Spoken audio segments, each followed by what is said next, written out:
Hi, Dragon Dreamers. Gina Virginia Casella here. Welcome to Story Species Story Medicine.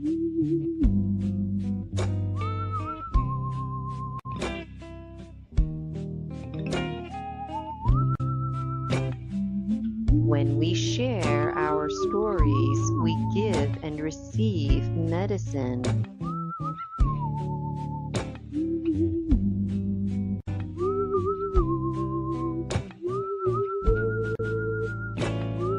One of the best ways to heal is with the earth, and that's exactly what we do with each other right here on Story Species Story Medicine.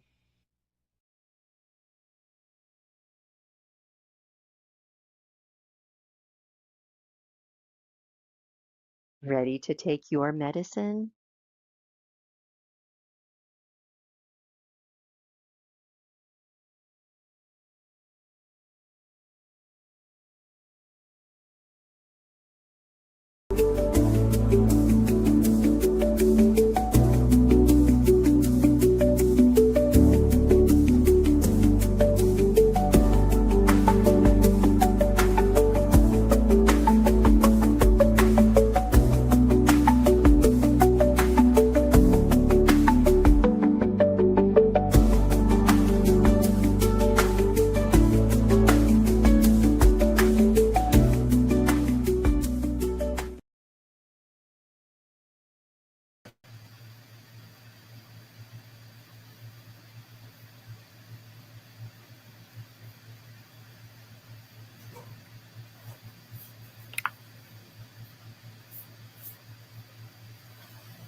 Hi, Dragon Dreamers. I don't know if you can hear me. I am here. A big, big welcome to you.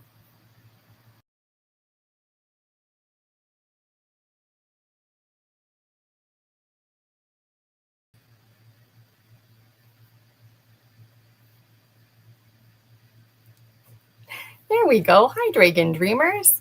New to navigating StreamYard. Good to see you. My name is Gina Virginia Casella. I do have a background here that I would like to use. Let me know if you're into backgrounds and what you're using. In theory, everything's always set up behind the scenes. So I thought I had my cool background. I might have to skip that. So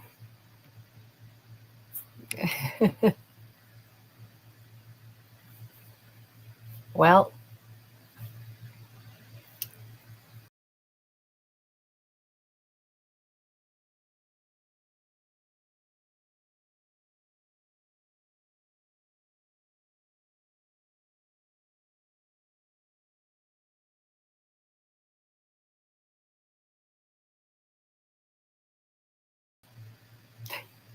all right. Well, I can't get my background working. Oh, well, you're stuck seeing a little bit of my side over there. That's the thing about going live. The thrill about going live, you just fly hummingbird style. So today on Story Species, Story Medicine, something that I'd really like to do is share with you my own story medicine. So I have a little slideshow. If you're interested in being a guest, please reach out. And while you're just tuning into the introduction of this, get yourself a candle, light some incense, grab a cup of tea, because I'm going to be reading from Dragon Dreams Book 5, Sacred Phoenix Heart. If you are into bizarre stuff, this is bizarre. And straight up, I feel uncomfortable reading it.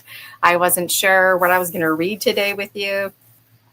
You know, I thought I would start from book 1 and make my way to book 8, but book 5 was calling me. And to make a long story short, it's almost 100 pages, so I'm not going to read all of it today, but I'm really excited. So if you want to take notes, take notes. And like I said, while I just get things organized here, grab yourself a glass of water, some tea, make yourself comfortable and let us know in the comments if you're lighting a candle or incense. I've got an egg champa burning here. And let me know if you like this background. Oh, well, the other one is here. I don't know what happened. So I'm in denial. I'd really like my background to work, but it's not, and that's okay. So here's my little slideshow. So I'm the host of Story Species, Story Medicine, Gina Virginia Casella, energy medicine practitioner, and rapid transformational therapist, hypnotherapist. So when I talk about mind reprogramming, that's what I'm talking about, RTT. If you need help with your chakras, you've got an intrusive entity, that's the energy practitioner training that I can help you with. Today, I'm your guest on Story Species, Story Medicine, featuring me. There's the cover of Book 8, Scary Dreams, and I double dare you to read it. Sacred Phoenix Heart is super long, okay? Sacred Phoenix Heart is, almost 600 pages. Who wants to read a book that's 600 pages, right? And so I really strategically wanted to make it a point to publish books that were 150 pages, like 300 would be considered a big one. But that's how much stuff I had to put in here. And my spirit guides told me you're getting a 2-for-1, 3-for-1, 4-for-1 deal with this one here. So, and my spirit guides also tell me that the other books aren't going to be this big. So I'm sharing that with you, and it's in here too. That information is in here too, that my spirit guides are going to limit information. So books aren't big like this one, but you know what? Some people like big books. Are you a big book person? Let me know in the comments. So today you're getting me. Who am I? Well, I like to emphasize, actually, it brings me great joy and passion, emphasizing and asserting that the Akashic Records do not serve as a permanent archive. So the Akashic Records are not a permanent contract, to clarify. And it's your right, it's your birthright to live your life, to experience alchemy, to set intention, and even the best intention, it's just that, an intention. So no matter how well worded and well intended your contracts are, you were never bound to anything, even if you wanted to be, because just like the shower and the last water that you took, it's gone. And like I said, it's your birthright to write your story. No one else can be you, only you can be you. Clearly, I'm passionate about this. I'm going to move on to the next slide. And something else I like highlighting is that humanity is a storytelling species, and the narration serves as our healing. So our logical minds demand a beginning, a middle, an end, the sequence, the structure, the symbols. And what's fascinating in our dreams and just our random thoughts that we have, people who don't know each other from different parts of the world that have never talked to each other before are experiencing the same symbolisms. And so we experience the same overall themes. And I always encourage everyone to reach their full potential. When I think about things like procrastination, we wonder, why are we procrastinating? And I too often forget we're afraid to be successful. We need to balance this business of, shining our light. But it's like, once we get there where we feel comfortable shining our light, it's like, never mind other people, can we even handle our own light, our own glory and truth of who we are? So I'm getting passionate again here. Those of you who know me know I'm really passionate about the Akashic Records and living your best life and experiencing alchemy. I was a public school teacher for 20 years. This is what I do now. I write books, I do energy medicine, and I actually work with pets as well. I wasn't expecting that, and that's what Source guided me to do. So check out my memberships. GinaVirginiaCasella.com. There's lots of freebies, and if you're ready to level up, definitely get in on a paid membership. So I'm noticing the time, it's already been a good 10 minutes, but something I'm always wondering is, did you have a dream or did the dream have you? Did you have a story or did the story have you? Did you have a thought or did the thought have you? You know, did you have a fart or did the fart have you? I mean, you can take this anywhere, right? But the first time I heard this kind of language, it just, bong, it really hit me. And so I'm wondering about you folks out there. If you can relate, let me know in the comments. Congratulations to me for publishing Story Medicine, Gina Virginia Casella book series, Dragon Dreams book series. I've actually got a medium-sized purple suitcase here full of dream journals that I have yet to publish, and I'm still getting downloads. There's the Dragon Dreams Oracle. So it's really nice to get to know folks who don't know who I am. But from this point forward, I'm not going to spend too much time introducing myself. GinaVirginiaCasella.com. Check me out, folks. Get in on one of my memberships. I'm really passionate about what I do. And without further ado, what else do I want to do here? Oh, yeah. If you want to be a guest, GinaVirginiaCasella.com has that information, story species, story medicine. My background's not working, but the picture of the two dragons, the tanned one, you'll see it's the same colors here. I've got questions lined up, but again, that's just a guideline, you know, in case we're brain farting it out. And it was initially intended for authors, but I opened it up to illustrators as well, because we really need to share in the story medicine. And for what it's worth, folks out there who do dancing, that is also story medicine. Folks who play instruments, that is story medicine. So story species, story medicine is going to be getting really awesome. And then it's going to go right to phenomenal and infinity, because we're going to have dragon dreamers just like you come here and share their story medicine through different modes. And the theme of story species, story medicine are those supernatural themes, things that make us feel uncomfortable. So the intention isn't to have a conversation about conspiracy theories. It's just to share knowledge. And wow, don't shoot the messenger is all I can say. And I'm going to dive into it. I won't be reading this all today. You can check out audios from me. So on my YouTube site, again, GinaVirginiaCasella.com, one of my favorite things to do is read to others. And so I'm going to, if you're following along, where did my chat go? The comments. Here we go. So I'm reading from Sacred Phoenix Heart. This is book 5. And yes, I drew this picture. Well, age 7 Gina did. And this is one of the pictures in the Dragon Dreams Oracle. And I'm reading on page 451. That's what I want to put in the chat. PG 451. All right, and if anybody out there is participating, listening in today, or even in 500 years from now, I experience great joy reading over the comments. Maybe you're listening in today, and then in a week from now, a month from now, you're like, wait a minute, those thoughts are playing around in my head. There's a free Facebook group, the Dragon Dreams Soul Tribe Collective. Again, GinaVirginiaCasella.com has all of this information. And you can get in on it. So what I'm going to do now is just remove myself from the screen.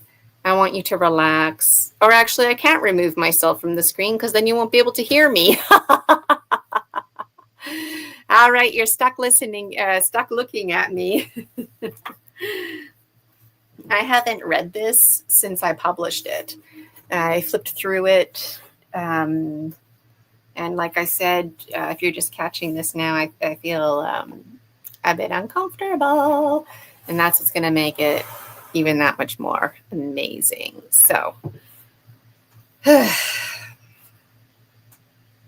page 451. And this isn't a presentation, so I'm not going to worry about looking up and making eye contact.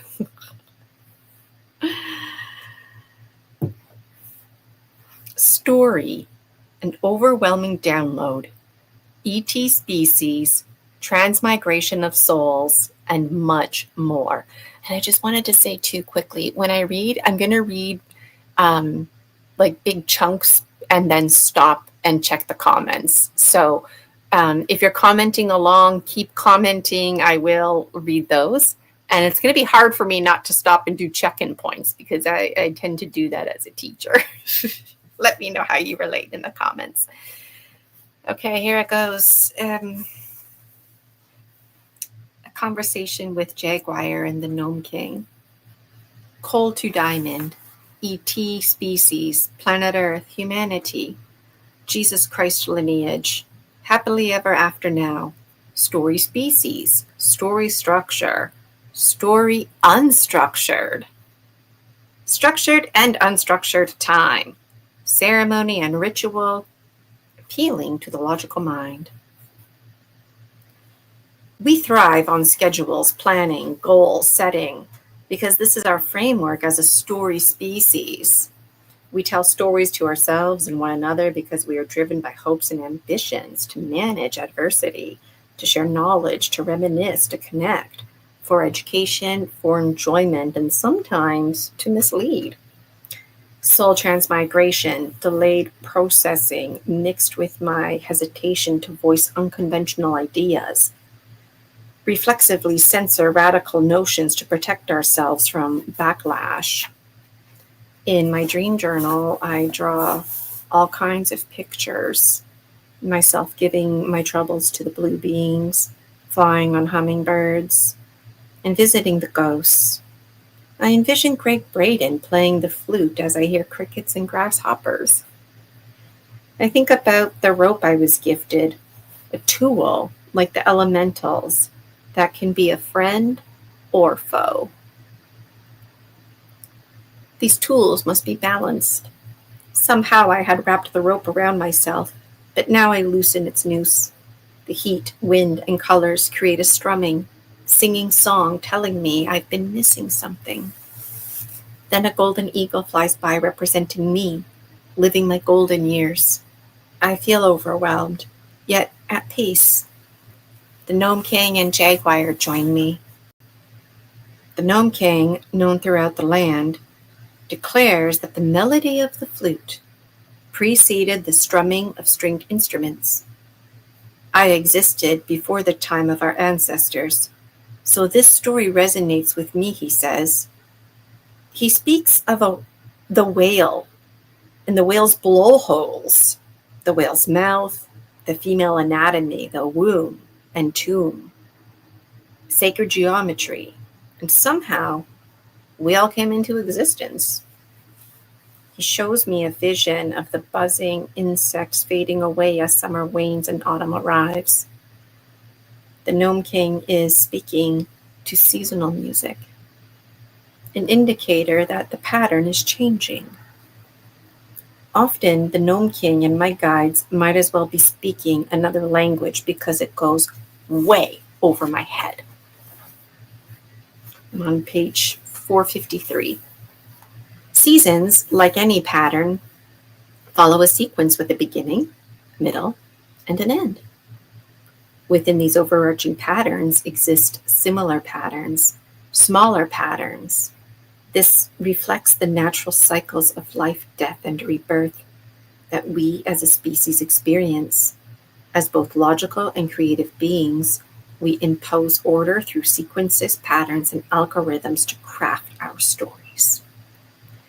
We are a storytelling species because programmatically, we are an unfolding universe and therefore an unfolding story and process. Ooh, got goosebumps. The cycle of life, death, and rebirth includes renewal. So the story never truly ends.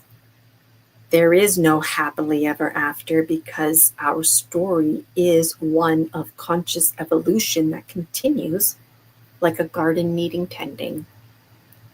The Gnome King chuckles. There is no happily ever after, only happily ever now. The now is always in a state of uncertainty. We can be certain about this uncertainty because we are never finalized, as we are an ongoing rough draft, an ongoing story unfolding, hence our alchemy.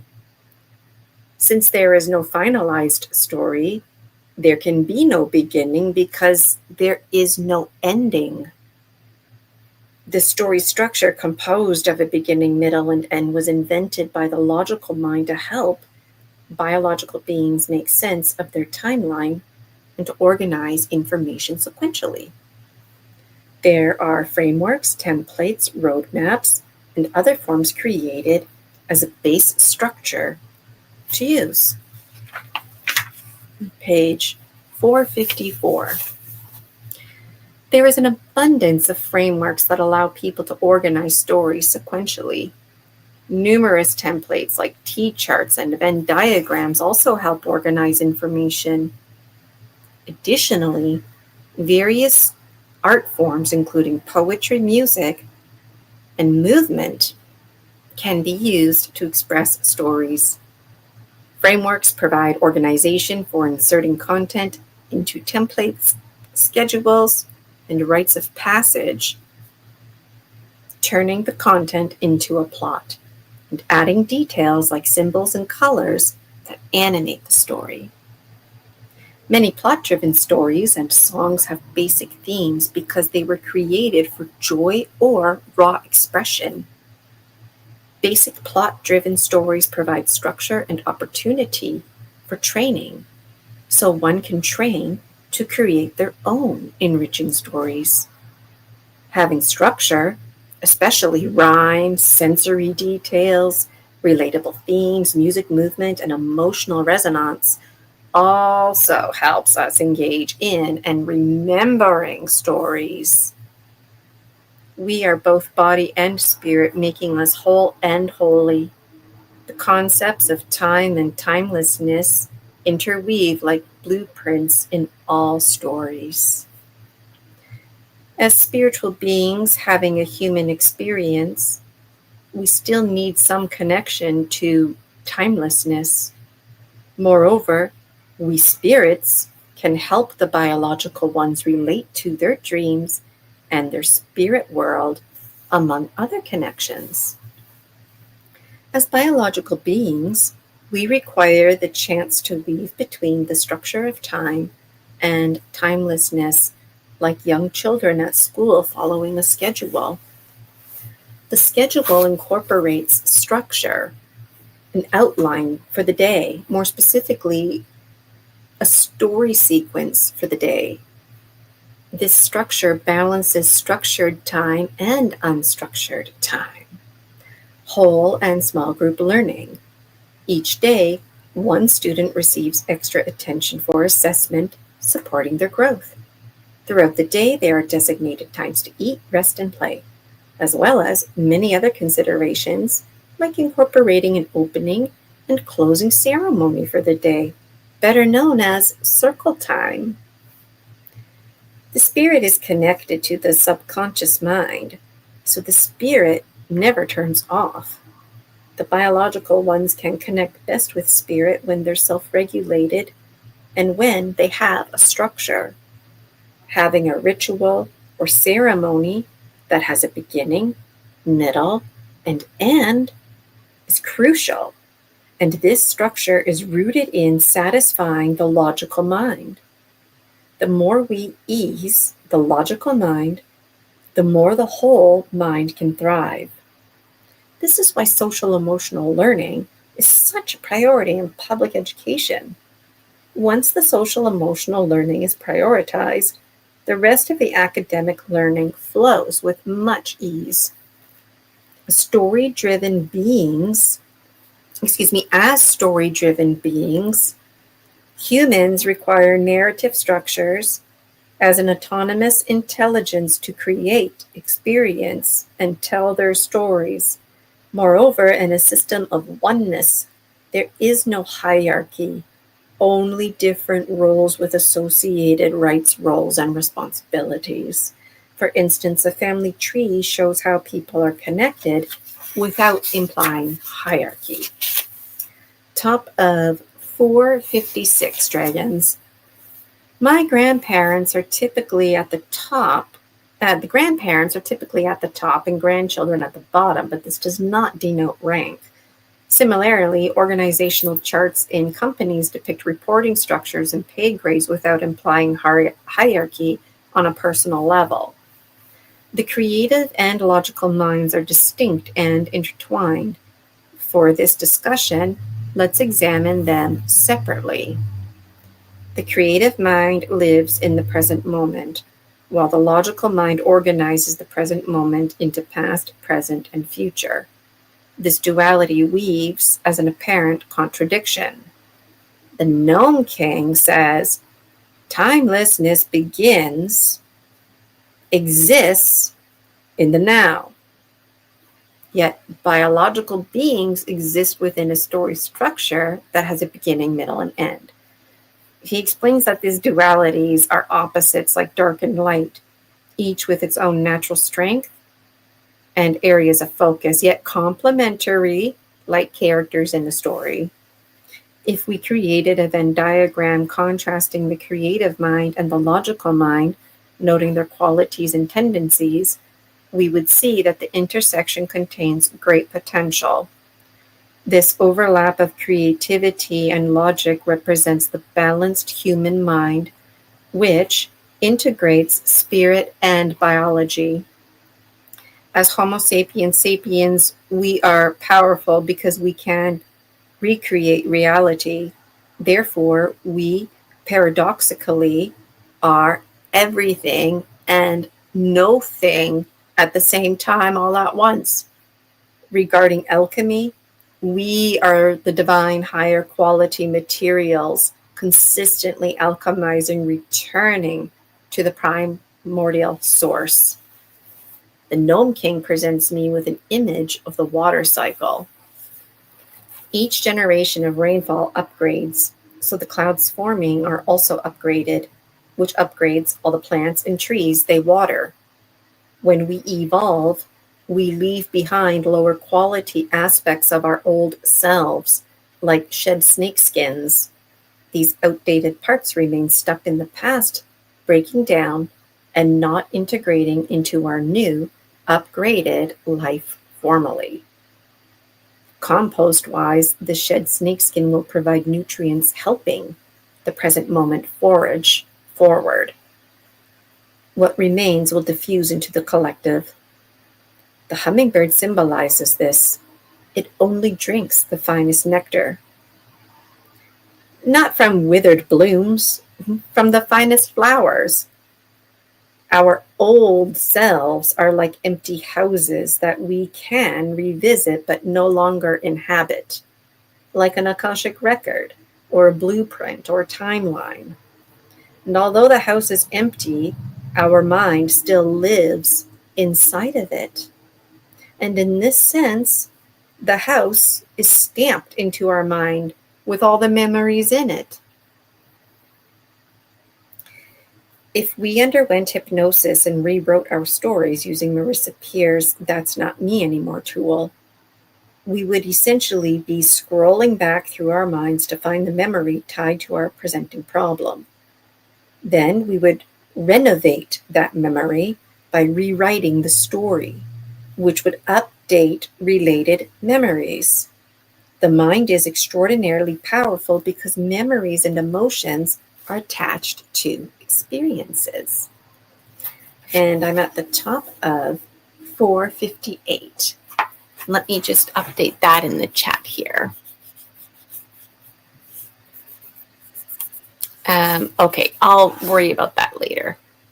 458. No, I won't. Sometimes my gloves, they don't,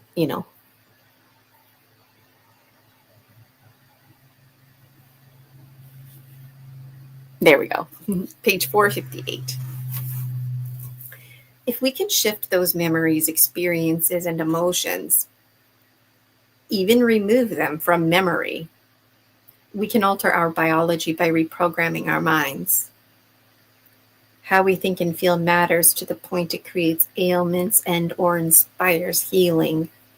No matter our poor choices, we humans always have the chance to reconnect with our inner divinity.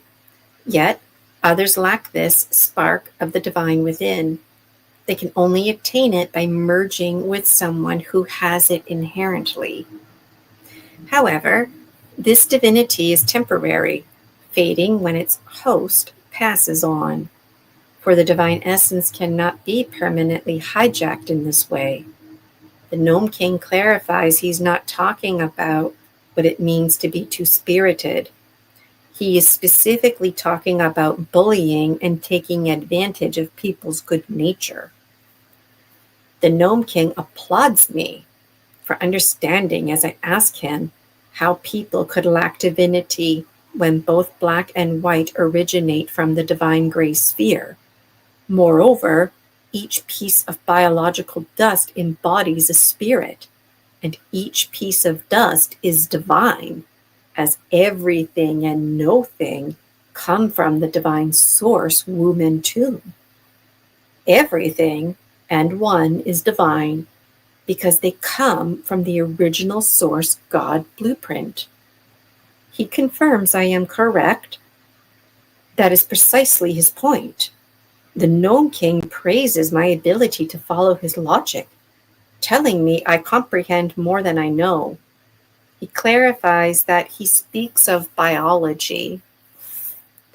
The process involves a spirit embodying a biological form to participate in the alchemical interweaving between the physical and spiritual realm, that is, life as we know it. To return to the spiritual realm, a soul must inhabit a mortal body that eventually perishes, allowing the soul to advance with its most valuable aspects intact. The Gnome King uses Jesus Christ to illustrate a concept. As the Son of God and having a human mother, Jesus was considered a demigod. The Gnome King explains if Jesus had children, they would inherit his divine lineage and also be demigods. Jesus' grandchildren would carry on that divine bloodline as well, each generation expressing their divinity, uniquely based on their genetics and individual traits. Just as human siblings can vary in eye color, the offspring of Jesus over generations would differ in their extrasensory abilities and divine traits. The Gnome King uses this analogy to explain how divine bloodlines can be passed down, diluted, strengthened, and varied over generations of children. He also invites me to consider non-demigods having children with demigods. Furthermore, he wants me to consider the families being hunted through cancel culture, possibly to be exterminated for their powers. The concept of demigods created a hierarchical structure, like a predation cycle. This is like rabbits encountering a new, sharp-toothed species.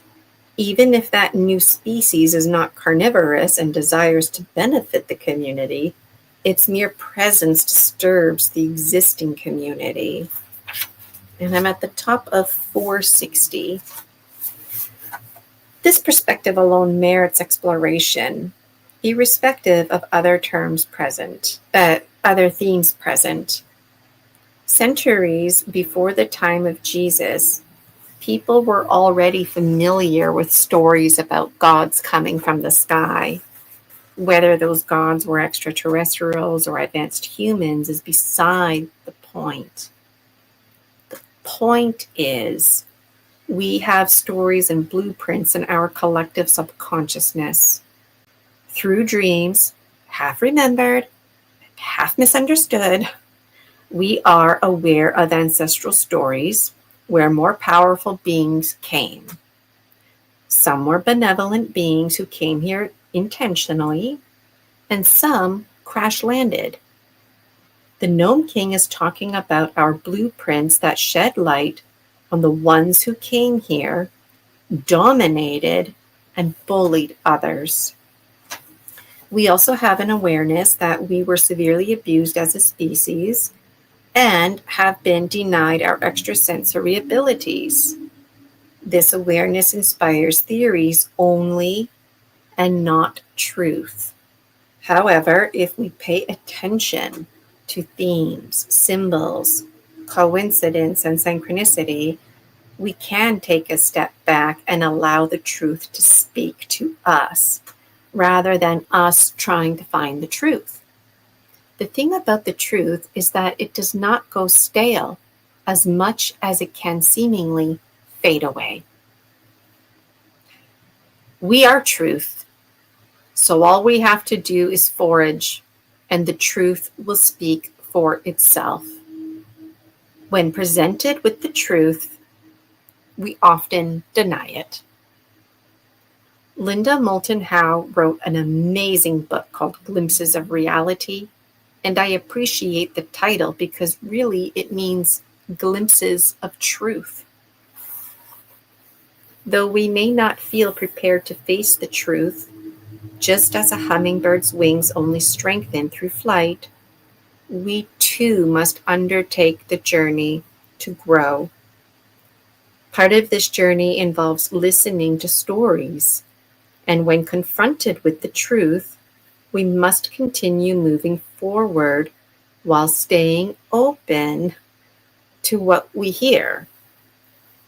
When Jesus arrived, people should not have been surprised or intimidated by his abilities, only inspired, as we all share the same divine nature. Humanity was unprepared to recognize Jesus as a reflection of their own inner divinity.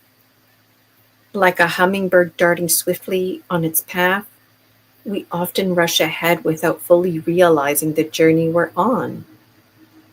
Though Jesus uniquely embodied this truth, he simply reminded us of what we knew deep down all along.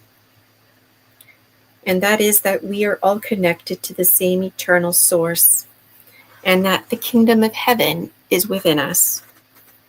Jesus was a spiritual authority who guided people back to their own divine light. Though worthy of gratitude and praise, he did not come to be worshipped, for we are all equal children of the divine. Some people followed Jesus everywhere he went, which seems admirable. However, Jesus was not seeking followers in the sense of wanting people to accompany him constantly. Rather, he wanted people to follow his example and treat others with unconditional love. We can also infer that Jesus attended various schools to develop his spiritual abilities, so he was likely not the only person with such skills. So we can further infer that these schools were already established before Jesus. Moreover, there were multiple schools in various locations specializing in various spiritual disciplines. It's easy to infer such things because the ancient Irish and Celtic poets and seers were both feared and revered. Moreover, they existed well before Jesus' time. Jesus, like any human, needed to learn self-regulation and responsibility, especially given his extraordinary abilities. He likely received an education that focused on character development, helping him manage his powers ethically. Like all people, Jesus required community, highlighting our interdependence in developing consciousness.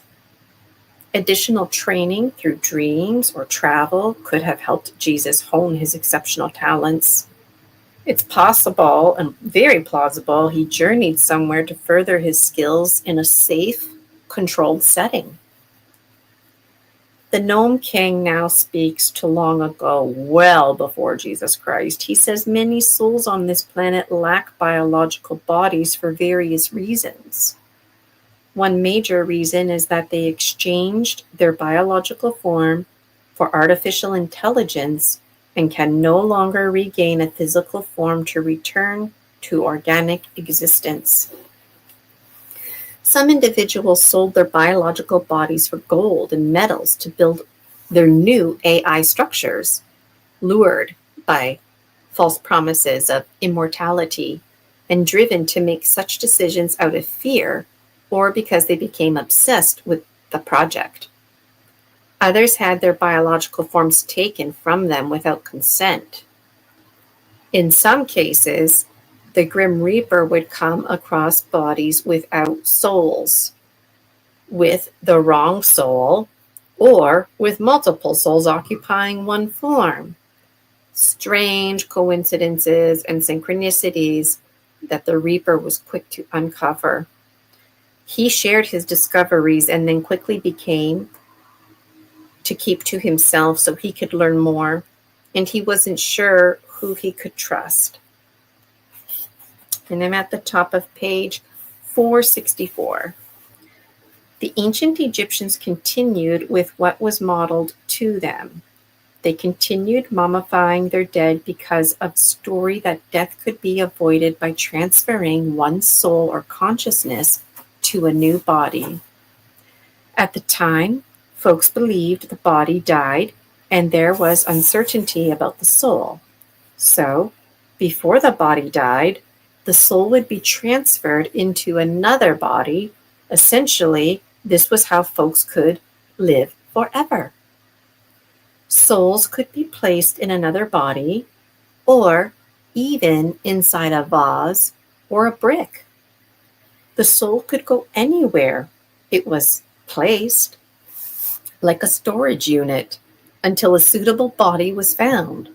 And folks wondered if they put the soul in a brick and then built a wall, if the soul would become part of the other bricks too. And they wondered if the souls would fight over space or territory. They also wondered if the brick touched the floor or ground, if the souls could then be part of the floor and essentially the soul could become part of the ground. This made them think souls needed a boundary to stay put. And they wondered about gravity because they thought perhaps souls were like water, possibly going deep into the ground and or evaporating into the air. And they wondered if the soul even had a choice in this. They also wondered if souls had culture and if this culture could cause conflict, kind of like orcas from different parts of the world placed in the same tank at the zoo. They wondered away and they wondered away some more, trying to make connections to perhaps various souls within one body. For example, each organ, bone, and muscle having a soul, like a soul community living in harmony. And if there wasn't harmony with the souls, then perhaps this is why folks got sick. They paralleled their wondering to the world around them. For example, each leaf on a tree perhaps had a soul, each tree having a master soul, each animal, plant, tree, insect, etc., all having souls and a master soul to represent the rest. Everything could have souls, for they thought souls is what perhaps gave us intelligence or programming. Each hair on your head and cell in your body could have a soul. So they wondered when hair shed and when cells died, if the soul too died. And when new hair and cells were born, they wondered if the old soul came back or if a new soul was welcomed. And perhaps the souls never left or died at all. They wondered if souls monitored other souls within the same body, perhaps even vacation or provide mentorship in a different body. And they wondered if souls could retire or go on strike. Perhaps there was a soul union advocating for workers' rights. Moreover, they wondered if there were slave souls. So souls were thought to be like energy communicating with other energy in and around it. And they thought perhaps the very earth as a whole had a master soul, for they began to believe we were one onion layer of soul community among onion layer of soul community. The community was the unity holding the biological one together. United, they could take form. Otherwise, a divided soul community would fall, meaning the biological form would be able to be sustained or not, depending on the community. Perhaps they wondered, the stars and the universe were like this, wondering if perhaps each star, planet, etc. were souls, and if these souls were not in harmony, there would be dis-ease. Top of 466. There would be dis-ease in the universe. They also wondered how long they could trap a soul for. They didn't understand it, but they were able to trap souls using magnets. And they also used crystals to function like a magnifying glass to increase the strength of the magnet. The trapped soul repelling the energy around it, staying stuck inside.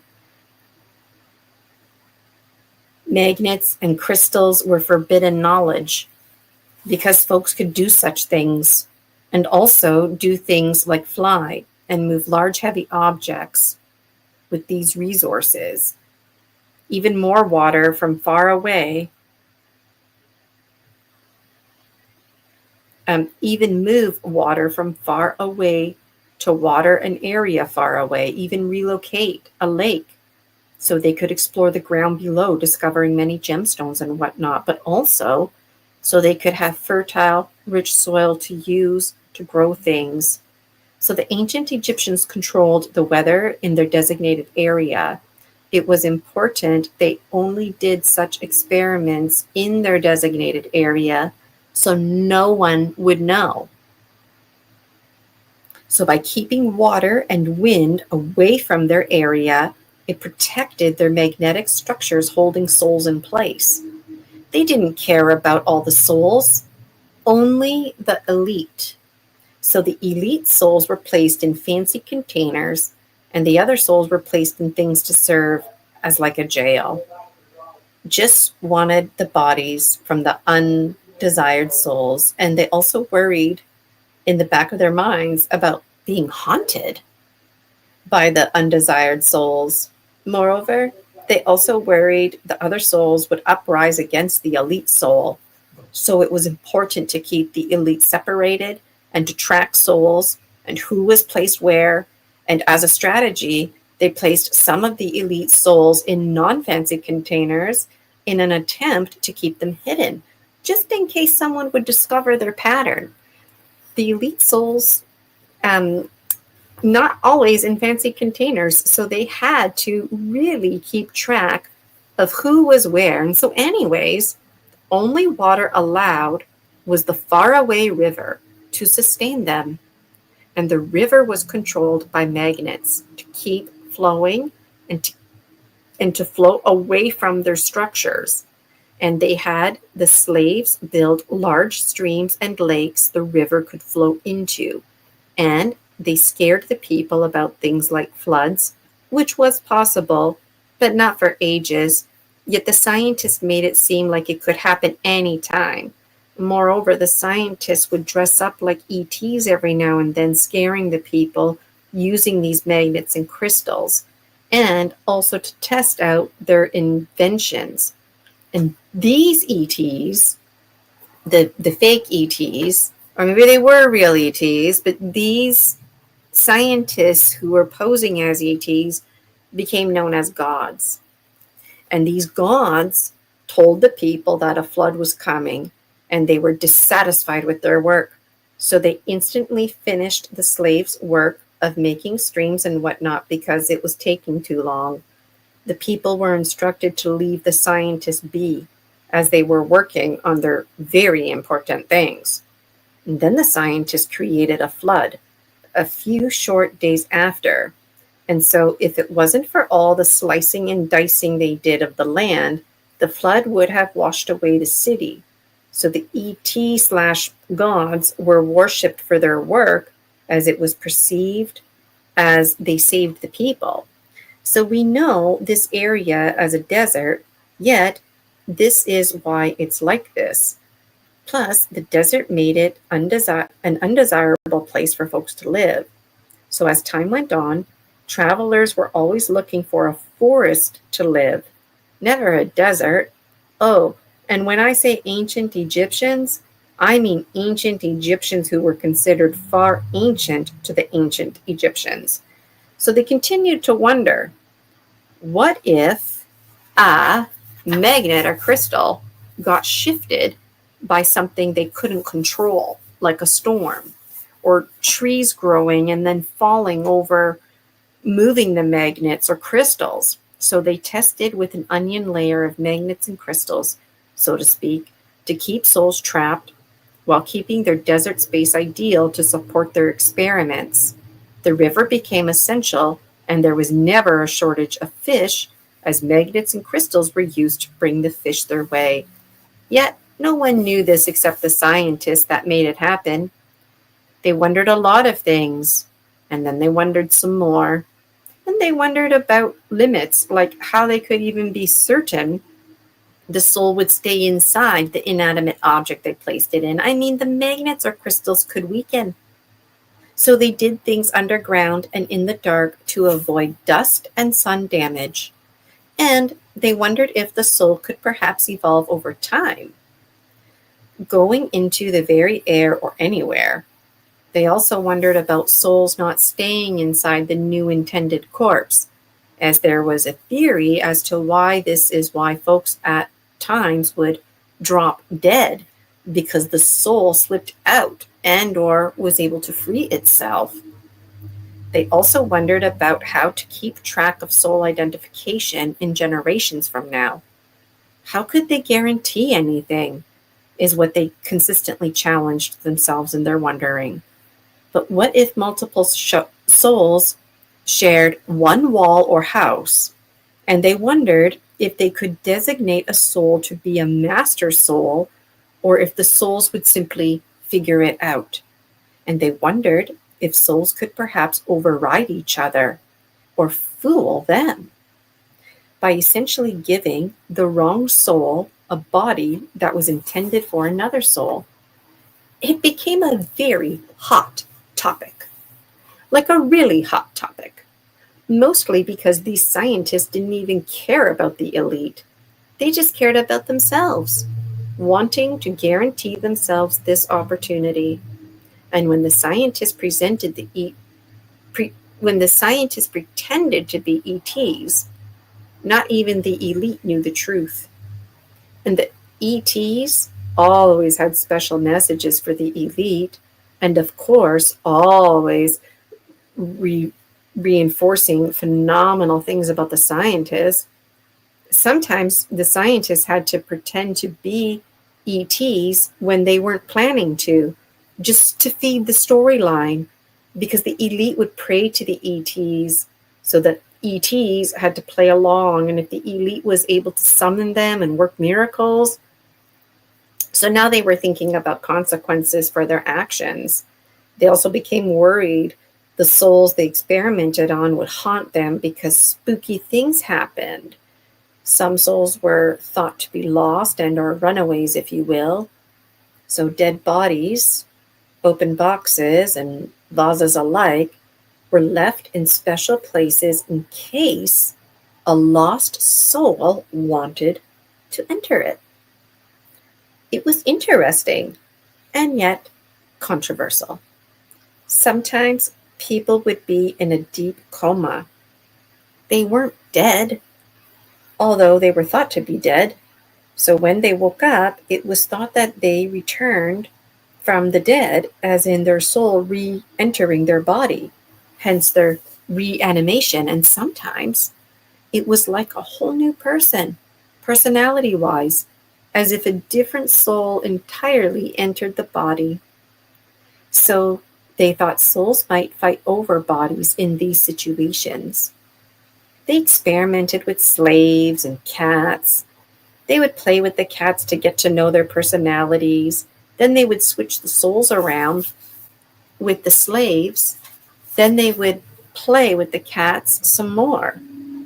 And based on behavior, they were able to identify souls. They would switch the soul back and forth. The human was like a confused cat, and it freaked out the scientist. So they kept the human body with the cat's soul sedated. Then, after more experimenting, ended the life, keeping the slave soul inside the cat. Eventually, they also killed the cat with the slave's soul. They later were scared to be haunted by the slave's soul. They didn't see the cat's soul as threatening. So before experimenting, they began telling the slaves all kinds of lies about how they would be rewarded with riches and whatnot for their sacrifices. And of course, they were promised to be soul transferred into the body of a king someday. This was an attempt not to be haunted, or for the cats not to scratch their faces off, which seemed to happen a lot, which was a clear indicator the experiment worked, and also a clear indicator the slaves were pissed off in their new cat bodies. The scientists could heal their wounds instantly with their technology, which of course they deprived the public with, unless they were playing E.T. and creating miracles. So this continued, and as a standard practice, the cats would be killed, as it was perceived as a threat with the slave soul inside. It was also interesting and concerning to think that the cats could collaborate and take over. It was also a concern that as the cats collaborated with other larger, wilder cats and or other species, some of the cats, they did get loose one day. They got mixed up as well. So there was uncertainty about who was who. Initially, the scientists didn't care about this, but then interesting things started happening in the community. Their work was top secret, yet it was as if the common folk were connecting and communicating like they had never done before with cats. And some cats seemed to know things, like what spice to add, for example, when cooking. So anyway, anyone who spoke such tales was promptly deemed crazy and killed. And it seemed like these cats were wise, knowing when to act like a cat or not. And at one point, a group of elite children were starting to tell tales about a group of cats. And this alarmed the public because, as mentioned, folks were promptly killed. Well, this didn't apply to the elite, of course. So rather than killing the elite children, the scientists pretended to be ETs, starting rumors that some of the common folk were using black magic, shape-shifting into cats, and or having an outer body experience merging with a cat. This is where the first tales of witches came from. So the group of elite children were not killed, although some of the common folk, women, were killed, as they were targeted and blamed for their witchcraft. Time went on. The escaped cats still out there. Some of the common folk and elite had experienced such interesting interactions with cats, but kept quiet about it. Yet behind closed doors, folks would share their stories. More time went on. The science lab became a sacred hostel, if you will. Common folk and elite folk who were very ill would come here.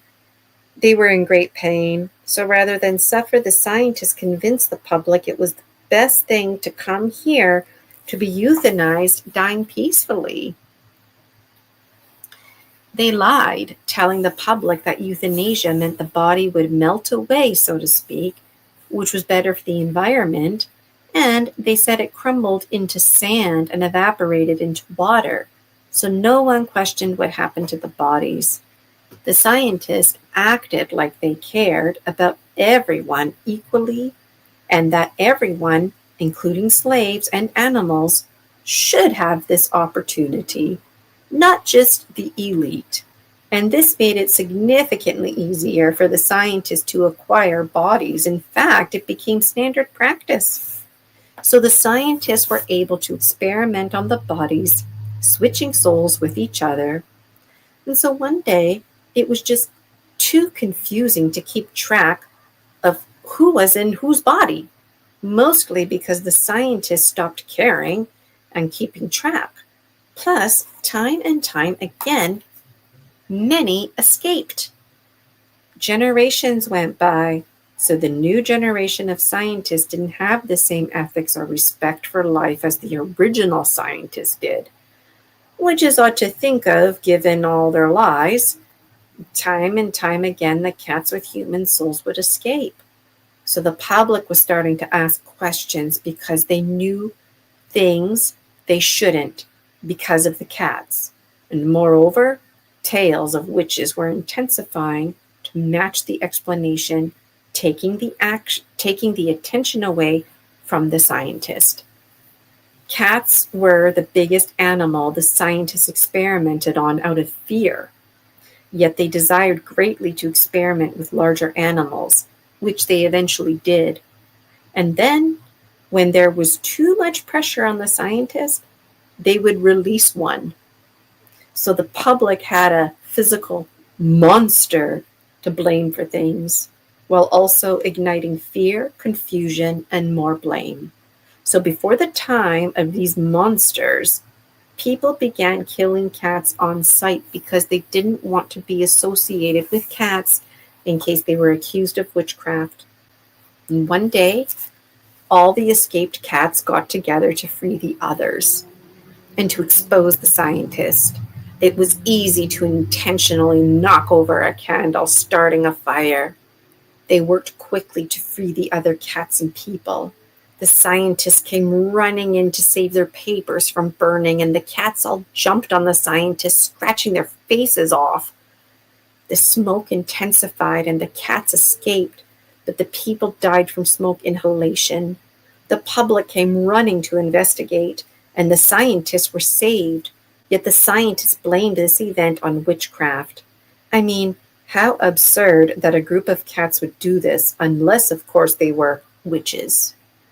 And this story was easy to feed the public.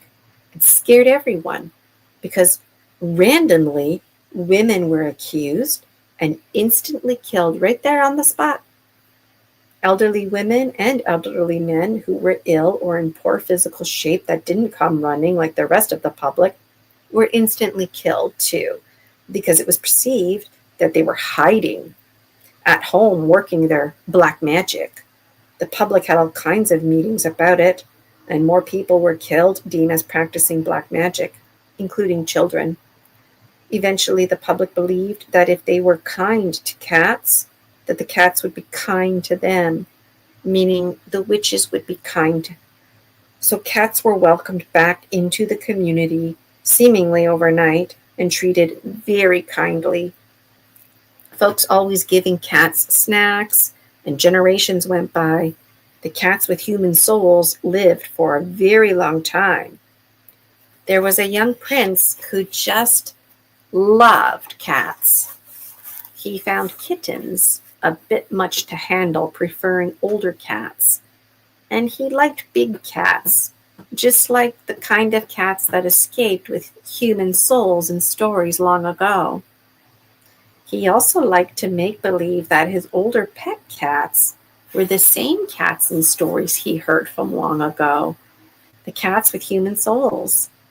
And the prince's parents worried their son was insane, and they also worried he was possessed, and the community was getting wind of the prince's imaginative play, including the cats with the human souls. So the parents wanted to kill him at the tender age of 4, but of course didn't know how without getting caught. And the prince was dearly loved by the community. Yet the parents already had a son. They never really liked the little prince anyway, as they desired to have a daughter. And the mother, she almost died giving birth to him.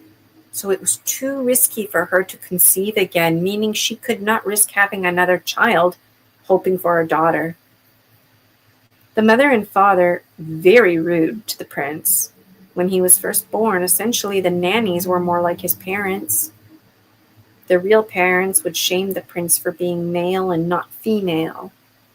They would tell the prince he was selfish and disrespectful in his newborn days. To be male and not female, how could he? And he defaulted to riches, yet he wasn't treated well like his older brother. All the elite wore blue and red colors, highlighting their royalty. Yet the prince was given the colors purple, pink, and gray. As sometimes the laundry got mixed up, creating purple, or the washed out red and blue linens over time looked pinkish or gray. The prince didn't know any different. The public was not impressed by this, but no one dared say anything out of fear, which made the public love the little prince that much more. The public never even saw the little prince. They only heard stories as the word spread about him through the folks who served the elite. The little prince meant a lot to the public, for they saw him as a misfit and outsider, which all of the public could relate to. The public also hoped someday the prince would be a great king, a king who understood equality and such things, given his situation. The prince never even met his older brother, but because the prince was so young, he didn't know any different, thinking all families were like this. And the older brother didn't like his younger brother because he was made to follow suit, with the concept of the little brother being a disgrace. His parents didn't want anything to do with him, as he was seen as a mega disgrace to them. They would have snuffed him dead upon his birth, but because the mother's life was on the line, too many others were involved and knew about the prince being born and healthy at that. The nannies needed to step in anyways because the mother wasn't well. Yet, as the mother got better, she reinforced she didn't want anything to do with the prince. Same with the father. Yes, this prince was the Purple King in one of his early incarnations. So one day, the prince's 4th birthday, the parents took the prince for a family walk, something they never did before, and without the older brother, with the intention of swimming at some point where the prince would conveniently drown. So the cats with human souls got wind of this. So out on the walk, I'm at the top of 476.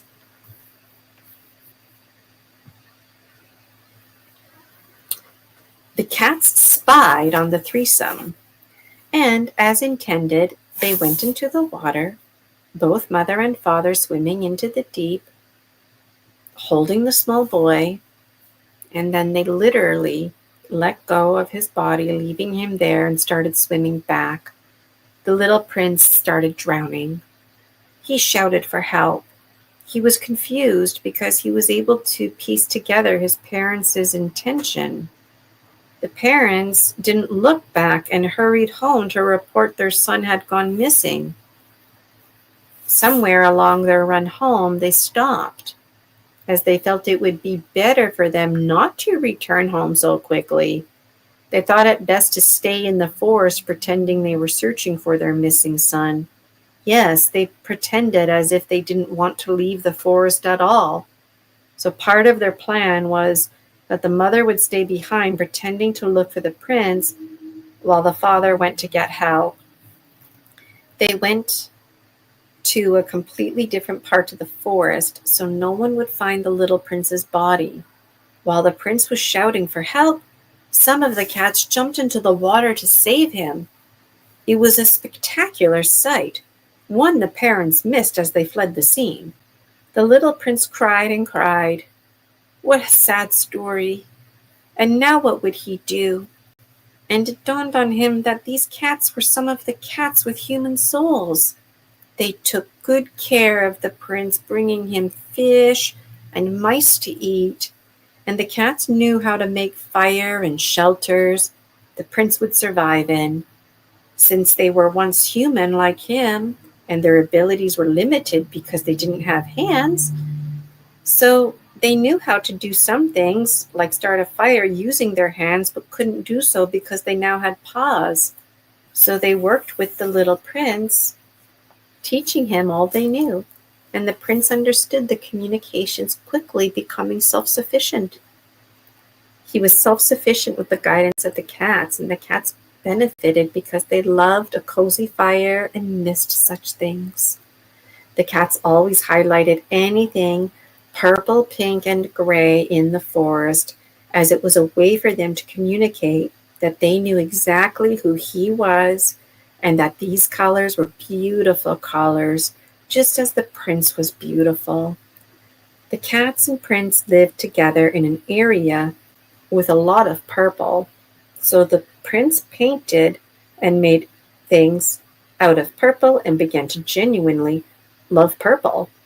As a baby, the prince wore a lot of purple, as it was perceived as a color of shame. So the cats were making it a point for purple to be a royal color too. The cats were concerned about the prince developing low self-esteem, and so they insisted he was enough, and they insisted that he was loved by them.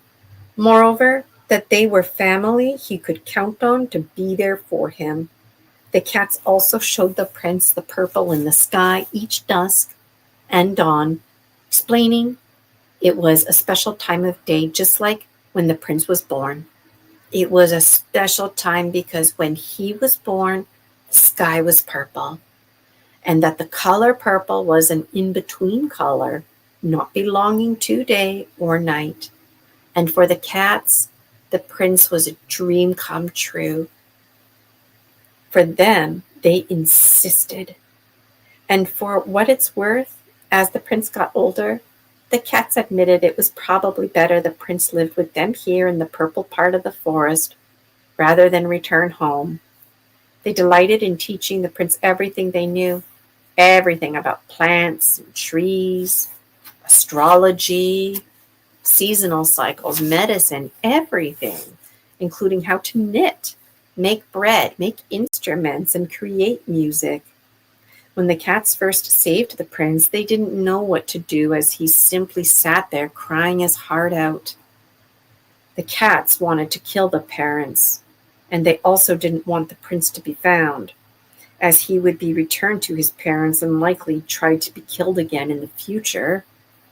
The prince stopped crying because it was as if he was aware the cats were having such a conversation, and it was interesting for him. The prince asked the cats if they could get his nannies, and then they could all live together here away from the parents. But the cats knew that this wasn't a possible reality. If the prince were to live, he would have to hide, at least for now. So they took the prince into the deep forest, into the mountains, where the other cats hid, who had human souls. One at a time, while the prince was playing outside, the cats came to him. As not to overwhelm him, there were at least 500,000 cats. The cats would walk the perimeter, protective of the prince. The prince grew up. He was never lonely, given the situation with the cats. He had hoped for the day he would be found, and that this would be all a misunderstanding. But that day never came. He never thought about returning to the community. Yet he feared he would be rejected and or be in big trouble if he did. The cats kept tabs on the community, and the word was long ago that the prince died. There was a fancy funeral for him. The parents and older brother faked cried about it, yet it broke the hearts of everyone else. All the nannies so saddened. The community also saddened, and everyone asked about the body. Yet it was assumed a wild animal must have got him. Yet there was always hope. He would one day be found, or at least his remains. And knowing how much the little prince loved cats, especially the big ones, community members carved cats of all shapes and sizes to honor the prince. The cat statues became a symbol for the prince, and folks began to pray to these statues, asking the prince to come home if he was still alive. And he was prayed to in this manner to help the souls of deceased children make their way back to the Creator. They also prayed to these statues because some knew about the truth about some cats having human souls. And some knew the little prince was imagining such things before he died. And they advocated in secret that the little prince wasn't imagining and that it was real. So the cats reported all of this to the prince over the years, and it meant a lot to him, yet he wasn't comfortable returning. And he did pray for the souls of deceased children to make their way back to the Creator. And one day, a young slave maiden who ran away from an abusive situation made her way to the prince's part of the forest. She needed help, otherwise she would die. So the cats mentioned this to the prince, and he lovingly invited her in. But he hadn't seen another human since he was 4, and now was a young man.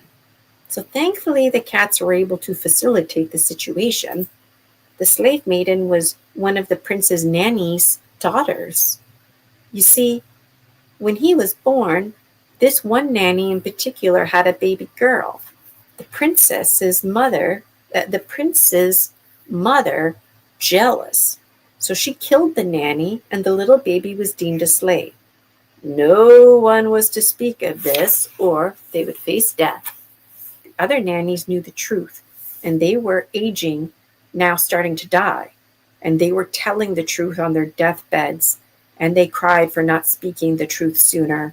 But they were scared. It was a scary time to be alive, and there was so much control and disregard for life. The baby slave given to a cruel family.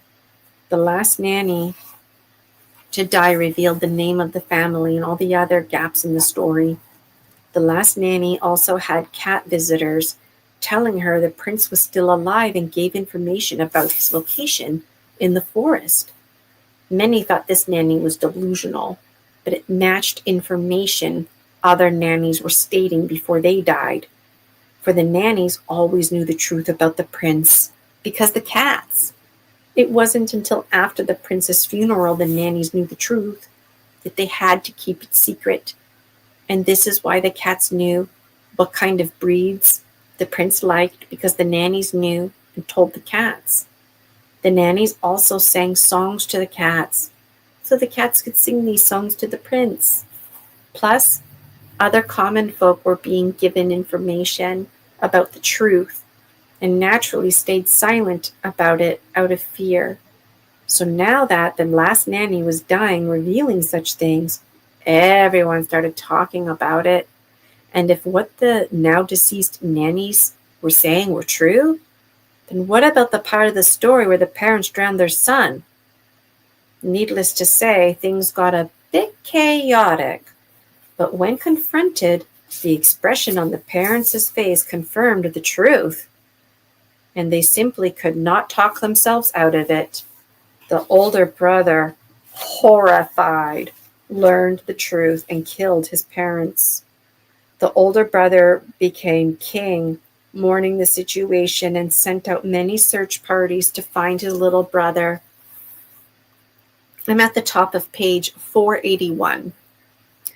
Meanwhile, the slave maiden's family was ordered to return her, but they of course denied the information, hiding her in the forest, yet she escaped, which was when the cats found her and led her to the prince.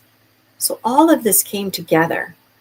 Time went on, the prince and the maiden fell in love, living happily with the cats, and no one could find the prince or the maiden. The older brother was getting older and not married. He tried to have a wife, but his relationships were never successful because he was rude like his parents. He didn't mean to be, and when he realized this, he got help so he could adjust his behavior. which won over the public when he publicly apologized for his past cruelty, also informing the public he would change and for the better, because the public deserved better. No one ever heard of a king apologizing to the public like this, or sharing information like getting help. It was really inspiring, and as a public, it seemed everyone wanted to be better, to do better, not for themselves, but for each other. The older brother told the public he would spend the rest of his life in search of his little brother. The older brother prayed he would find his little brother, make amends, and then the prince could rightfully take over the kingdom.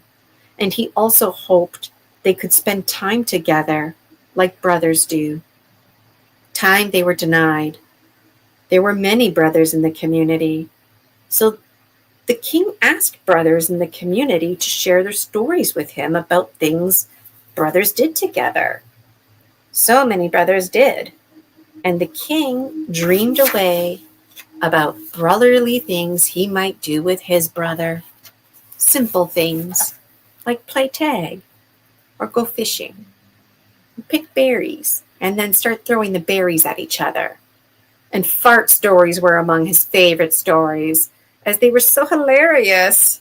Brothers also shared serious stories too about how they were there for each other in times of need, like dealing with the death of a family member or helping if they broke their leg. The brothers ended up having a brother meeting. They explained to the king that this time was a difficult time for the whole community. And even though not blood related, they considered the king to now be like a brother to them. So the men began calling each other brother to honor this. The king was called Brother King, and the king called all the other men brother. He used to call them civilian or slave, but mostly mean things as role modeled by his parents. So this was a very nice change, and it significantly brought the community closer. The king began to do things like go berry picking with the brothers of all ages, and essentially the men in the community were teaching the king how to play and simply be, which was not familiar to him. The king wondered about sister stories, given the situation with the maiden. He also wondered about sibling stories in general. He also wondered about parents raising their children and what these stories sounded like. He truly didn't know how important relationships were until listening to all these stories. And he was greatly saddened by the slave stories because it ripped families apart. And he no longer desired to have any slaves. But the elite kept slaves because they thought the king was becoming delusional. The king really clung to these stories. The prince always longed to go back, yet was worried about fitting in. Plus, that whole kingdom represented sadness to him. He was also amused about the people praying to cats as a strategy to pray to him, yet he was worried about the witchcraft factor if he returned. One day the cats led the older brother to the prince, and it was a beautiful moment between brothers. They talked a lot. The big brother agreed the kingdom was a sad place, but it was getting better. They agreed the prince's location would become the new kingdom. The other kingdom was quickly abandoned. If folks wanted to stay, they could, but when everyone found out about all of this, everyone was pretty quick to abandon the kingdom and join the prince and his wife. The older brother died in the new kingdom. The prince and his wife became king and queen. The cats lived in harmony with the people, and slavery was no more a thing. Everyone had a role to play, and they also had free will to do things like marry who they wanted. This was the kind of stuff the brothers talked about before the older brother died. They talked lots about what life would be like if people like their parents, never existed. They also talked about the benefits about soul transfer, as they were concerned about souls being lost from the experiments long ago. They also wondered if some of the trees and other forms of nature had human souls from the experiments long ago. No one returned to the Old Kingdom because it was that sad of a place. Eventually, the king and queen had children, and and became grandparents. I'm at the top of 484, and there's still lots to go here. I hope you're enjoying it. I've noticed people have been tuning on and off. Let me know in the comments how you're relating. I think I might read for another half an hour. See if I could, if I can finish it. If not, something to look forward to next time. The queen eventually died of natural causes. The king made his firstborn queen based on the fact that she was the firstborn. Males and females were equal now, which was something else the brothers discussed before the older brother king died. And it was also cool to break the tradition of making the son king and to be the first generation to do this. Everyone loved the little brother king dearly. He became known as the Purple King, dearly loved by the people. He was known to sit at his throne to meditate with his hands to the sides. He sat there in deep thought, soaking up each present moment. He defaulted to simultaneously petting the heads of cats as many cats walked by. Each cat seemed to take turns going under his hands, brushing against his legs, while also sitting on his lap. Sitting like this with the cats soon was his favorite thing to do. The cats could sense the Purple King's life coming to an end. So this is why they did this. It reminded the Purple King and the cats of the time when he was a little boy living at home, first interacting with the cats.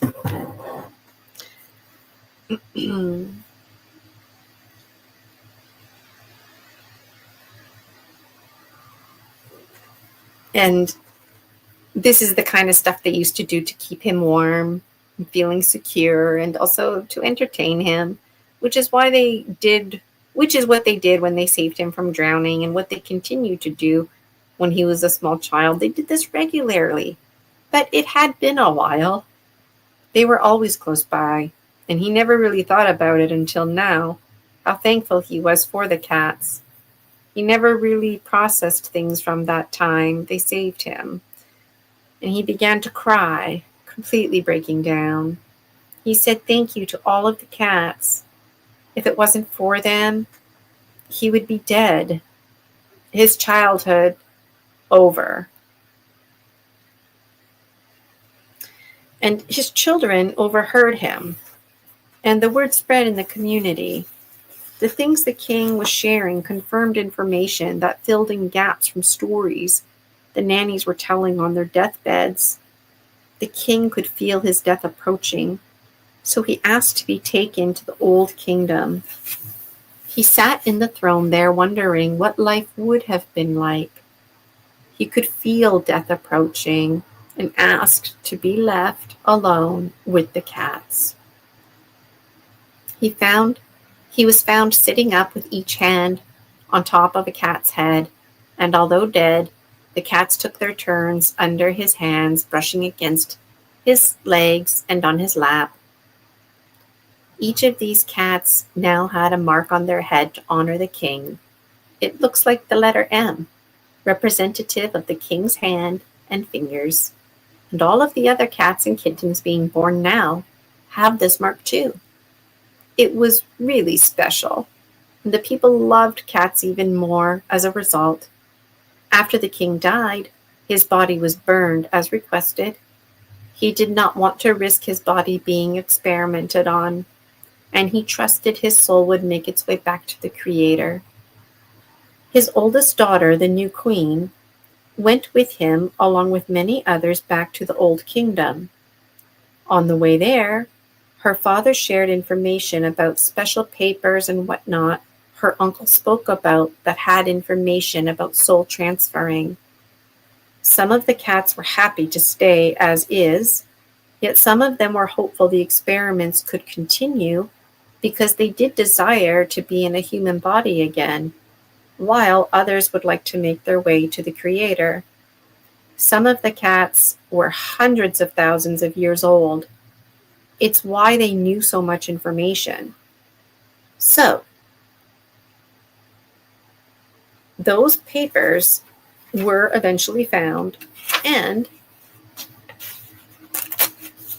it was difficult to get through the material because a lot of it was unethical information, and many truths were learned, horrifying truths, like half man, half tree. The knowledge became forbidden knowledge because it was unsettling to think it could get into the wrong hands, even though it seemed to promise good intentions.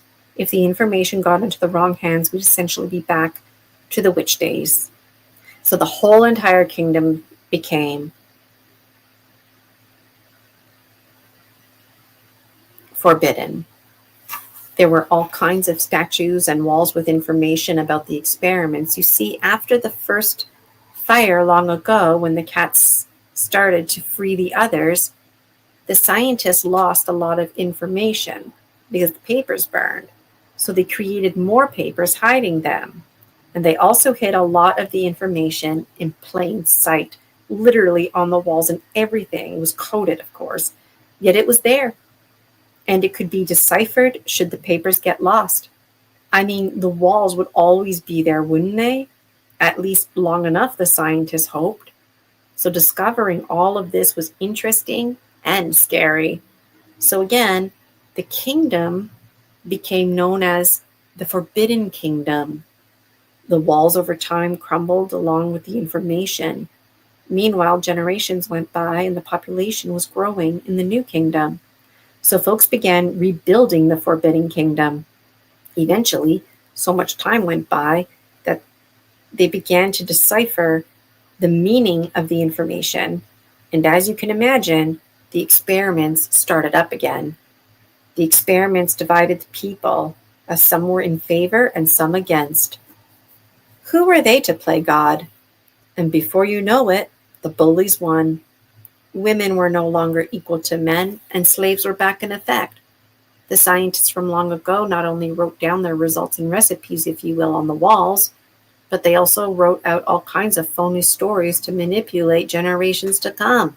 Stories like witches and monsters, and this was the reality now unfolding. There were still many cats with human souls that continued to live, so they began to walk the crumbled walls or a perimeter of the Forbidden Kingdom, keeping those out, while the Forbidden Kingdom, while keeping those out, keeping those in. These cats were ferocious, and no one dared to enter or exit the Forbidden Kingdom. Those inside the walls of the Forbidden Kingdom would eventually starve to death, which they were ironically okay with because they weren't really eating anyways, consumed with their science. The cats and the public in the new kingdom perceived the old kingdom like a jail. Eventually, all the cats with human souls died, at least the ones who walked the perimeter of the old kingdom. Arguably, others continue to exist today. More generations went by, and Isis eventually was born. The many great-great-granddaughter of the Purple King. Many generations later. And by this point in time, there were lots of stories about soul transfer, and only certain elite were allowed to study the science about it. Eventually, more generations later, that whole area was ruled by plague and everyone died. Yet the information is stumbled upon every now and then. You see, at the time before the Purple King's life, this kind of stuff was going on. So we learn that they learned they had to extract and transfer a soul the same time from one body to another, or they could add a soul to a body. Yet in the case of adding a soul, they had better results if the souls got along with each other. So many people generations after Isis and before the plagues, they began getting cats as pets and treated cats very well. This way, they felt like the cats would allow them to have their soul added to the cat's body. And many souls got stuck inside cats forever.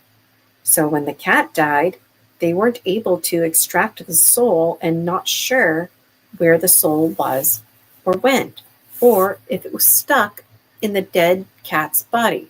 And so they began putting souls in bricks and making pyramids out of the bricks. But like water, the souls seeped into the other bricks. So despite their precise algorithms, this is arguably why the pyramids crumbled, because the souls were not in harmony. So this vibration became a variable, if you will. So the scientists learned only one soul could belong to one brick. But if that brick was placed beside another, then both souls could easily not be in harmony, causing the bricks to crumble. So one soul per pyramid became a thing, and this is how the pyramid stayed standing, because the soul wasn't competing for a body or house or temple. Yet they didn't share this information, blaming slaves for not setting the bricks properly. The elite discovered how the scientists long ago would pretend to be ETs. So the elite now did this. They would create entire pyramids in a heartbeat. Yet again, if they put more than one soul inside its walls, the pyramid would crumble. The community questioned the technology and ETs, yet the elite blamed the community for tampering with the bricks at night, causing it to crumble. So security guards protecting the pyramids would go with the storyline. So the elite fooled the people, yet many people time and time again knew the truth. And this truth was tagged as forbidden knowledge.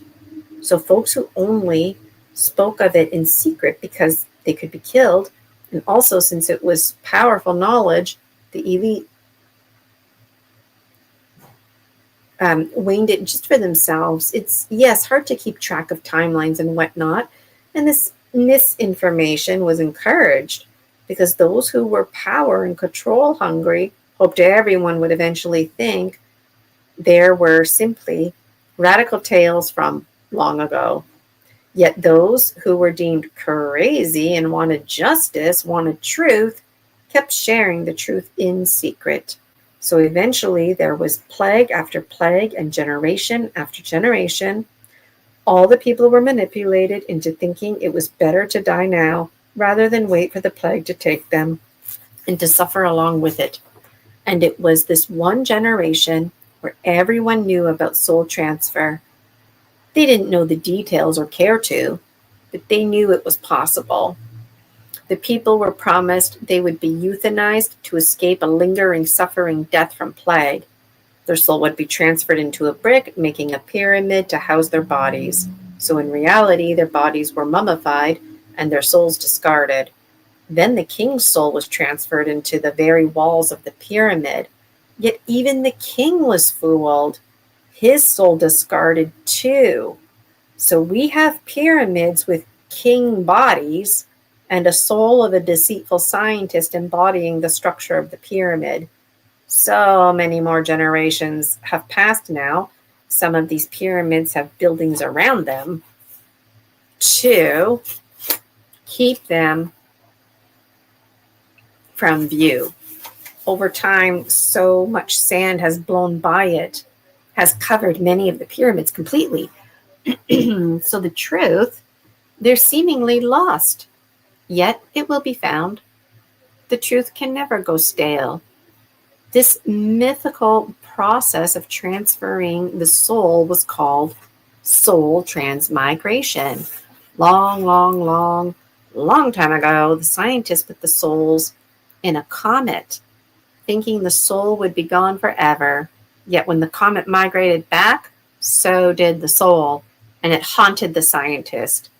The elite believed they could obtain higher quality vessel bodies for their souls by manipulating people into freely giving up their bodies, providing the elite with preserved corpses to choose from, and to have lots of backup corpses should the desired corpse fail. This is why the pyramid has so many bodies. They were continuing with the experiments from long ago. Folks, and timelines can easily get crossed over, and it can be confusing. And yes, it's definitely confusing. Many long ago lived in caves, and structures were more like shelters. The very ancient Egyptians began establishing formal housing and work sites. Moreover, they organized their ideas and artifacts into buildings better known as pyramids. They continued to experiment, mix-matching all kinds of species. They also transferred souls into rocks, gemstones, water, animals, plants, trees, etc. They also found the human form to be superior and therefore preferred.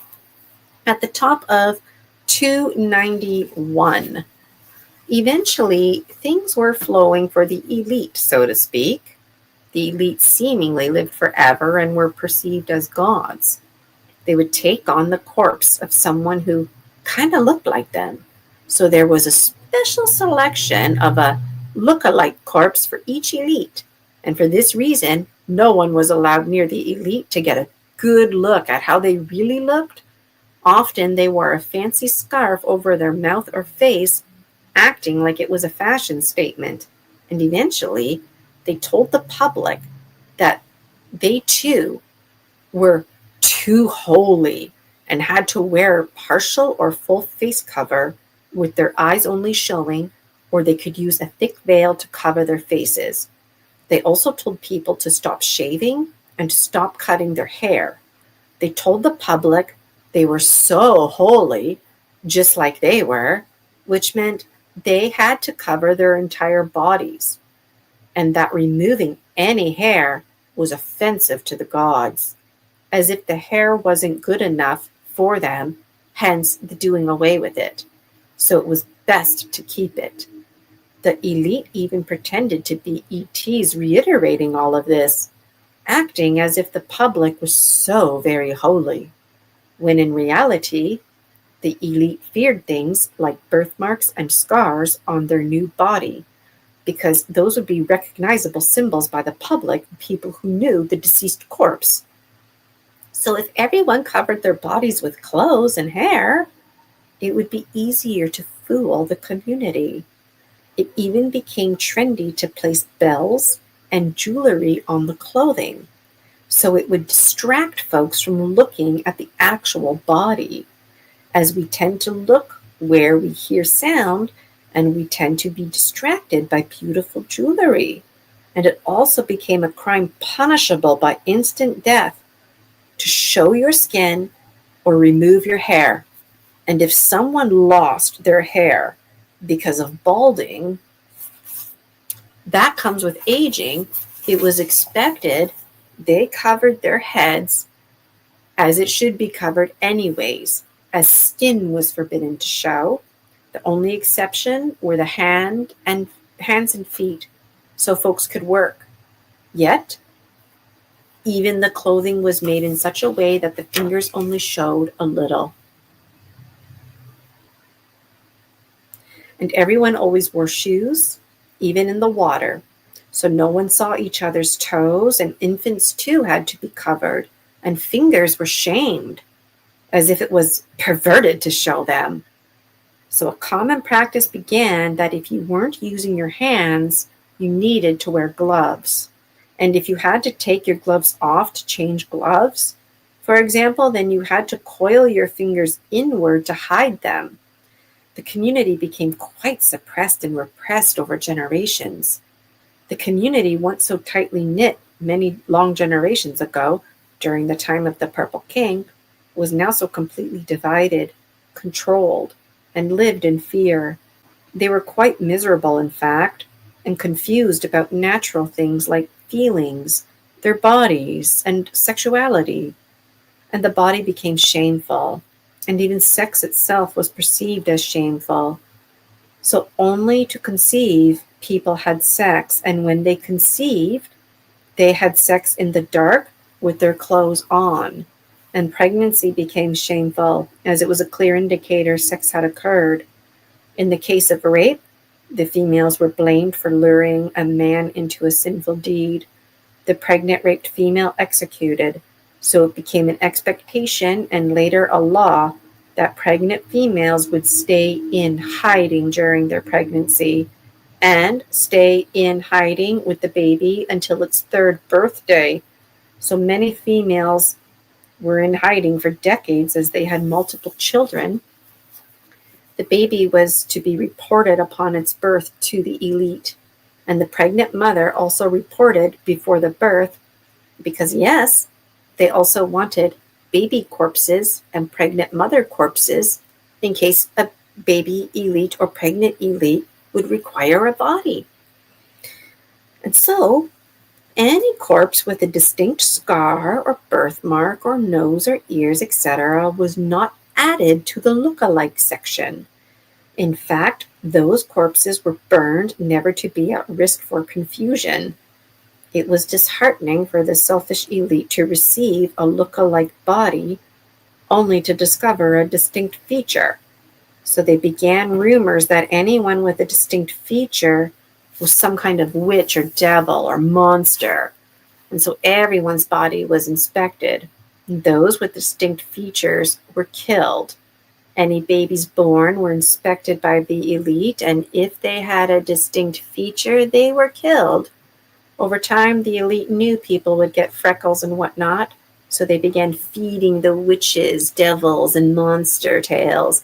The elite had no time to inspect people, so each year, everyone was routinely inspected by inspectors. Yet the inspectors were not aware of the elite's secrets. As the inspectors believed in the false narratives, as did the people, so people started to kill themselves or run away, believing they were a harm to society.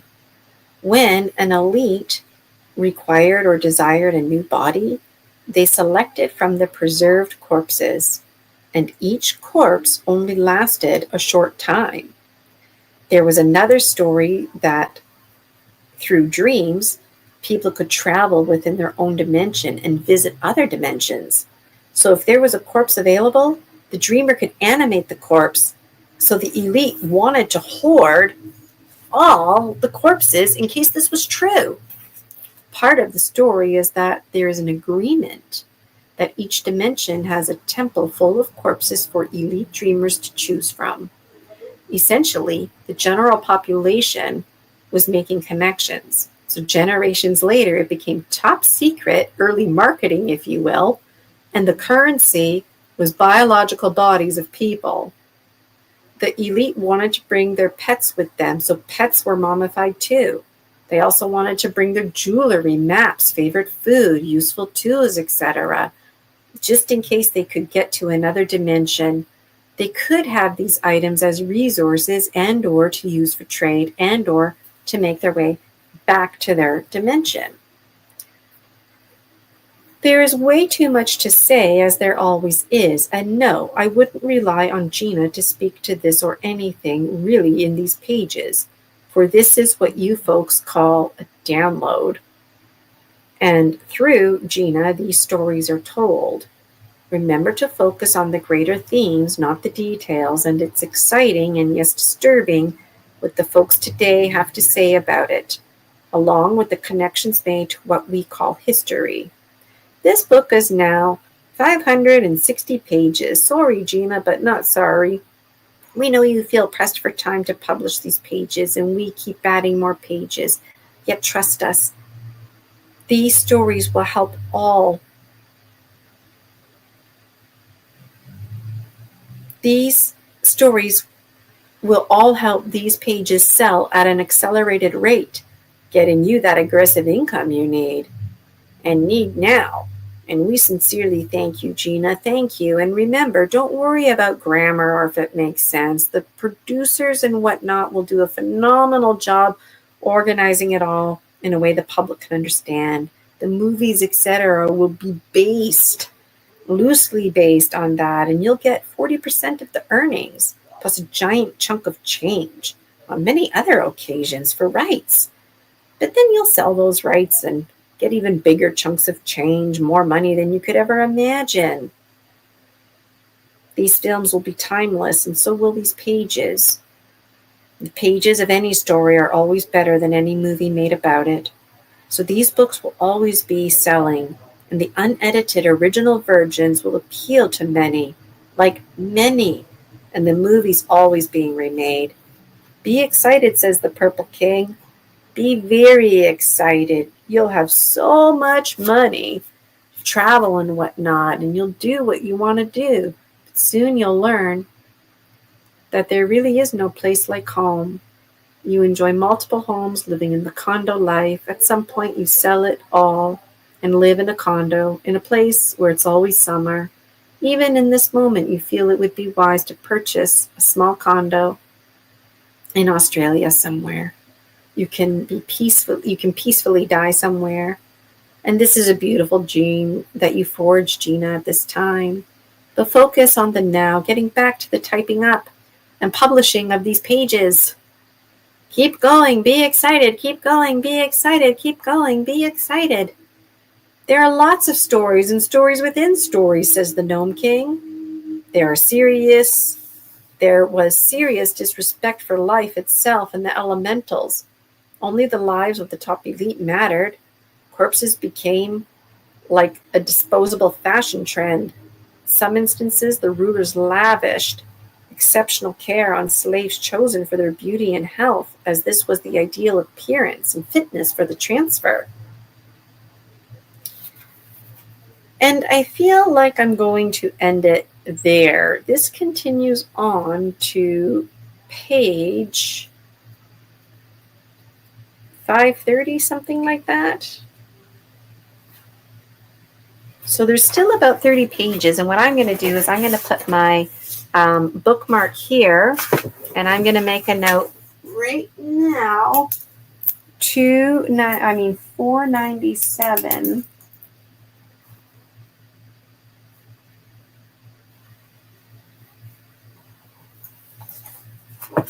That I will read page 497 to you next time. So the intention of Story Species, Story Medicine is just to hop on here for an hour, maybe an hour and a half if you need it. But like I said, I thoroughly enjoy listening to people reading stories, and it brings me great joy to read you my story. And I love how my spirit guides were reiterating in here not to rely on me to explain any of this. This was a download that I received. And when I was going through my dream journals to publish Sacred Phoenix Heart, I really struggled to do that because this storyline, this was not part of my dream journal. This was just part of a download.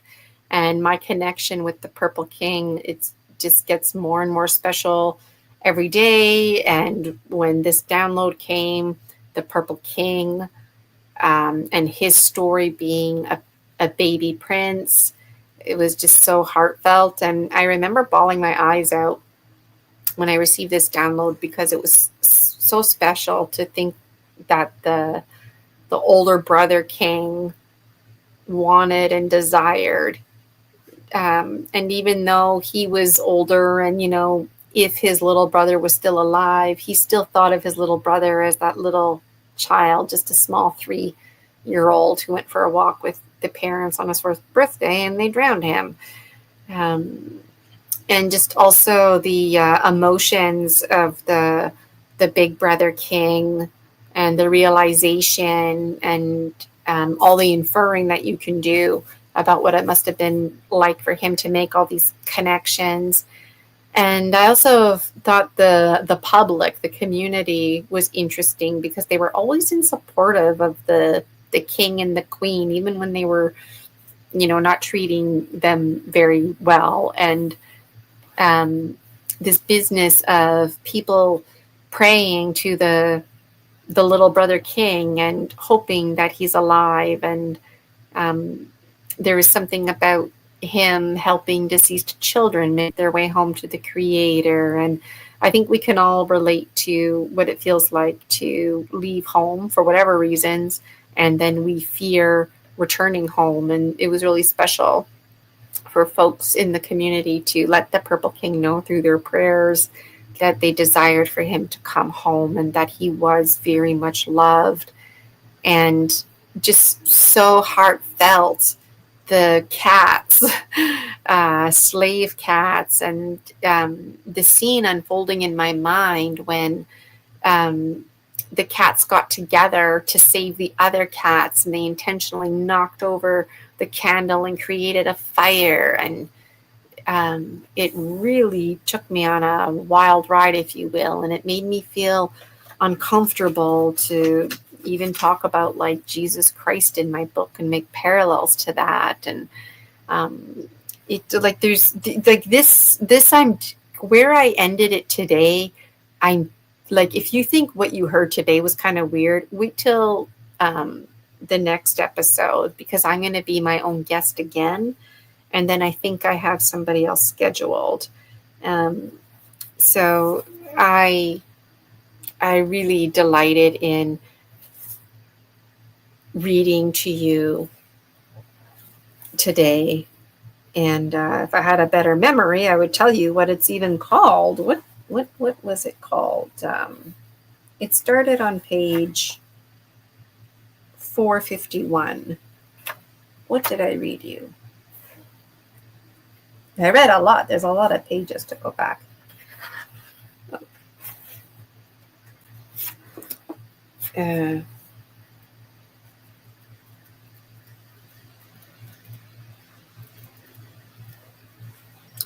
It's called Story, an overwhelming download, ET species, transmigration of souls, and much more. So I am looking forward to reading the rest of it to you.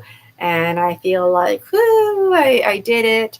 I felt uncomfortable reading this, and I pushed through. I mean, I published the darn book, right? So the information's out there, and I'd love to know what you think. And when I was reading it, I was getting goosebumps on my arms, goosebumps on my legs, and sometimes my teeth were starting to chatter, not because I was cold, but because I was in the presence of truth. And this business of the truth does not go stale, that comes up in my meditations and whatnot when I'm doing my divinational practice. So let me know how you relate in the comments. Thank you so much for joining me today on Story Species, Story Medicine. My name is Gina Virginia Casella. I'm going to close things now for you with a little video about me, because I was featured on today's show, and then you'll see an outro video. So until next time, take care, sweet dreams. GinaVirginiaCasella.com.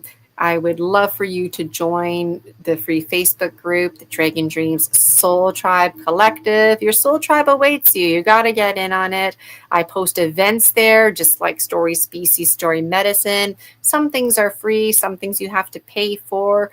If you want to level up, I would adore if you registered for one of my programs. Gina Virginia Casella has all of the information there. And even if you catch this in 500 years from now, please let me know how you relate in the comments. I look forward to reading them. All right, Dragon Dreamers, take care, and I will see you next time. Time is an illusion, but you know what I mean. All right, bye for now.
Mm-hmm.